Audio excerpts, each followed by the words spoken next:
Chapter 9. The Hall of the Goblin Palace. A sound of many soft feet followed, but soon ceased. Then Curdie flew at the hole like a tiger, and tore and pulled. The sides gave way, and it was soon large enough for him to crawl through.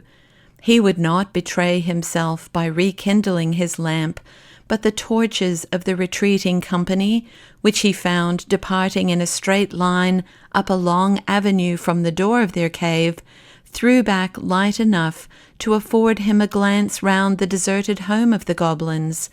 To his surprise, he could discover nothing to distinguish it from an ordinary natural cave in the rock, upon many of which he had come with the rest of the miners in the progress of their excavations.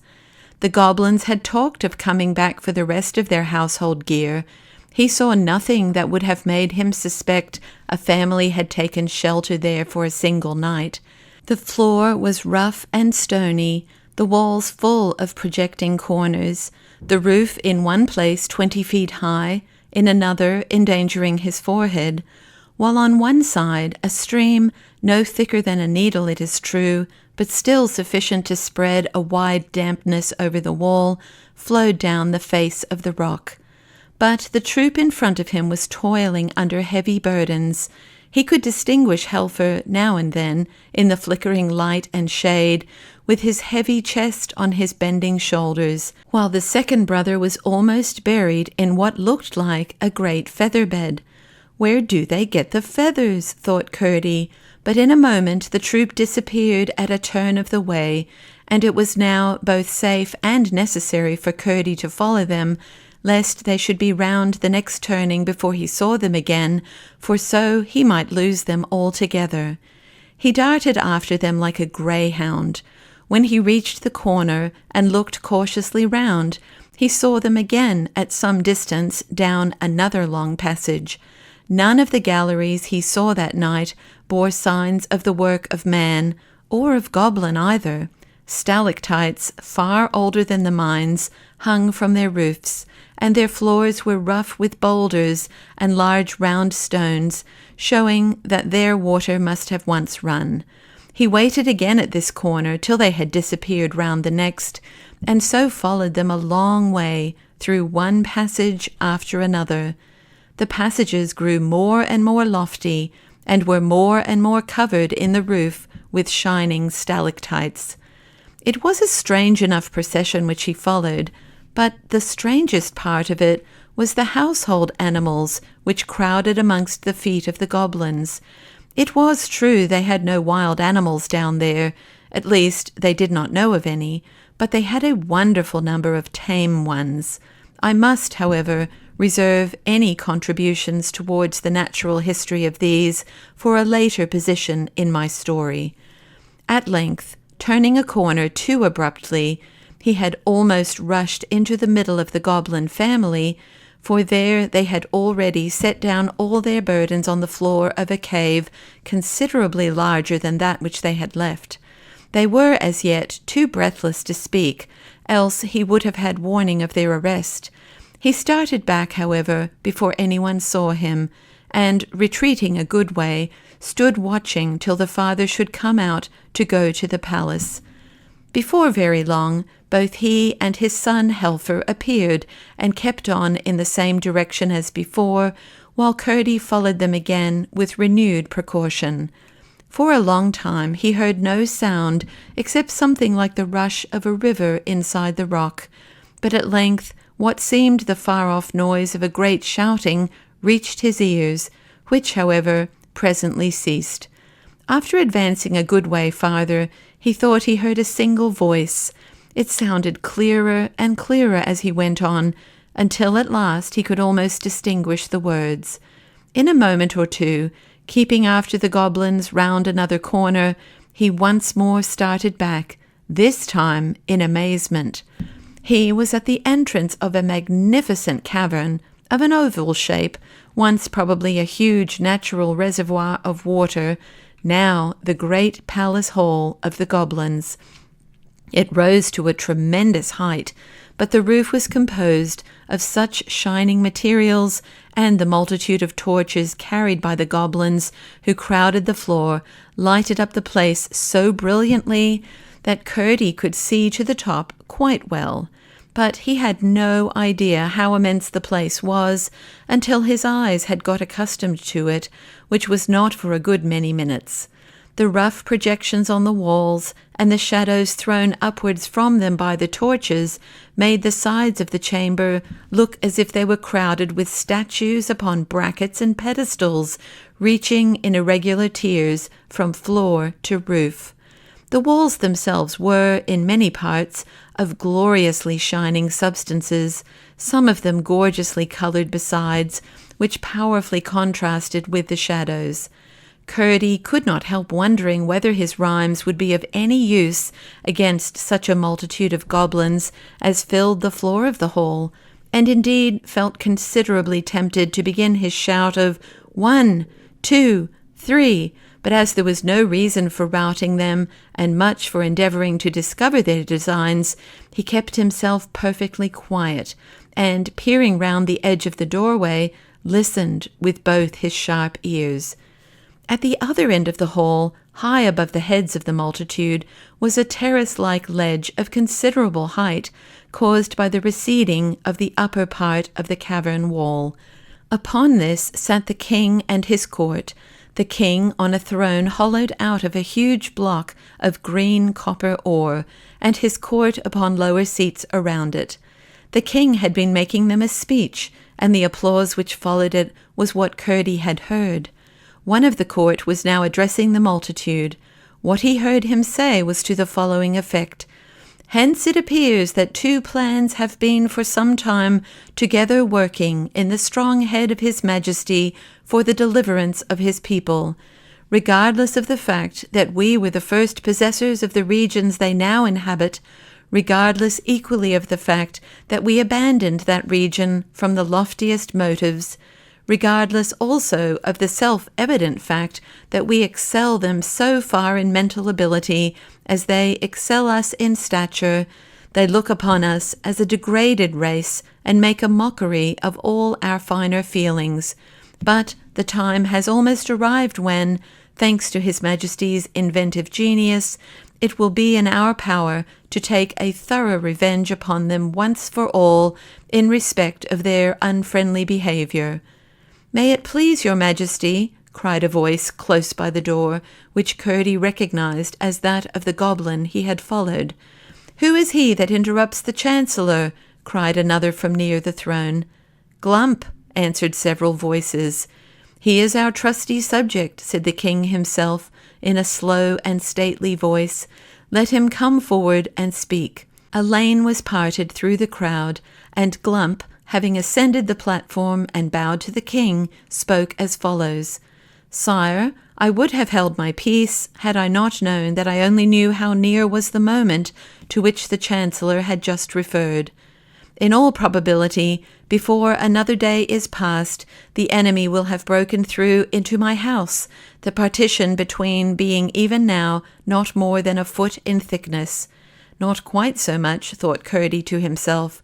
This very evening I have had to remove my household effects, therefore the sooner we are ready to carry out the plan, for the execution of which His Majesty has been making such magnificent preparations, the better. I may just add that within the last few days I have perceived a small outbreak in my dining room, which, combined with observations upon the course of the river escaping where the evil men enter, has convinced me that close to the spot must be a deep gulf in its channel. This discovery will, I trust, add considerably to the otherwise immense forces at His Majesty's disposal." He ceased, and the king graciously acknowledged his speech with a bend of his head, whereupon Glump, after a bow to His Majesty, slid down amongst the rest of the undistinguished multitude. Then the Chancellor rose and resumed.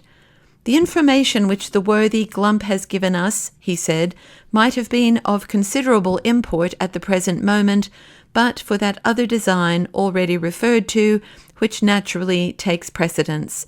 His Majesty, unwilling to proceed to extremities, and well aware that such measures sooner or later result in violent reactions, has excogitated a more fundamental and comprehensive measure, of which I need say no more. Should His Majesty be successful, as who dares to doubt, then a peace, all to the advantage of the Goblin kingdom, will be established for a generation at least, rendered absolutely secure by the pledge which His Royal Highness the Prince will have and hold for the good behaviour of her relatives. Should His Majesty fail, which who shall dare even to imagine in his most secret thoughts, then will be the time for carrying out with rigour the design to which Glump referred, and for which our preparations are even now all but completed. The failure of the former will render the latter imperative.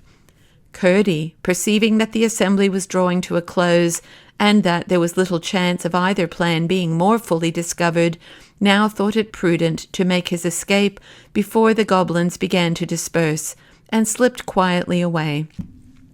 There was not much danger of meeting any goblins, for all the men, at least, were left behind him in the palace, but there was considerable danger of his taking a wrong turning, for he had now no light, and had therefore to depend upon his memory and his hands.